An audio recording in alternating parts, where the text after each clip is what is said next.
सायन पनवेल रस्त्यावर सुद्धा मोठ्या प्रमाणात वाहतूक कोंडी झालेली पाहायला मिळते। कळंबोलीपासून ते बेलापूर पर्यंत वाहनांच्या लांबच लांब रांगा लागलेल्या आहेत। 6 ते 7 किलोमीटर पर्यंत वाहनांच्या रांगा लागल्यात। मुंबईकडे जाणाऱ्या दिशेने वाहतूक कोंडी झाली। गेल्या अर्ध्या तासापासून वाहतूक कोंडी झालेली पाहायला मिळते।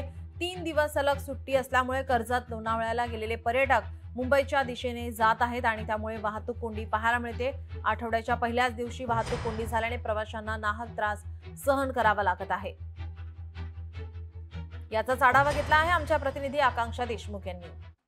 सायन पनवेल महामार्गावर मोठ्या प्रमाणात वाहतूक कोंडी झालेली आहे। वाहनांच्या लांबच लांब रांगा लागलेल्या आहेत। कळंबोलीपासून ते बेलापूर ब्रिज पर्यंत ही वाहतूक कोंडी आपल्याला पाहायला मिळत आहे। तुम्ही समोरचं दृश्य पाहू शकता की पनवेल पासून मुंबईच्या दिशेने जाणारी ही जी वाहतूक कोंडी आहे आणि आता सोमवारचा दिवस आहे। संपूर्ण जे नागरिक आहेत, ते प्रवासी आहेत, ते कामानिमित्त घराबाहेर पडलेले आहेत आणि सकाळी त्यांना वाहतुकीचा फटका बसलेला आहे। तुम्ही पाहू शकता की मोठ्या प्रमाणात 6 ते 7 किलोमीटर पर्यंत या वाहनांच्या लांबच लांब रांगा आहेत आणि हे जे सगळ्यात स्पॉट आहे ते खारघर या ठिकाणचा आहे। खारघर जो टोल नाका आहे ते पासून ते बेलापूर पर्यंत पूर्ण जाम झालेला आहे आणि त्यामुळे जे प्रवासी आहेत त्यांना नाहक त्रास सहन करावा लागत असल्याचं आपल्याला पाहायला मिळत आहे। त्याचबरोबर गेल्या 3 दिवसापासून जी सुट्टी होती सलग त्यामुळे कुठेतरी लोणावळा असेल किंवा कर्जतचे जे प्रवासी आहेत ते कुठेतरी मुंबईच्या दिशेने जात आहेत आणि त्यामुळे ही वाहतूक कोंडी आपल्याला पाहायला मिळत आहे।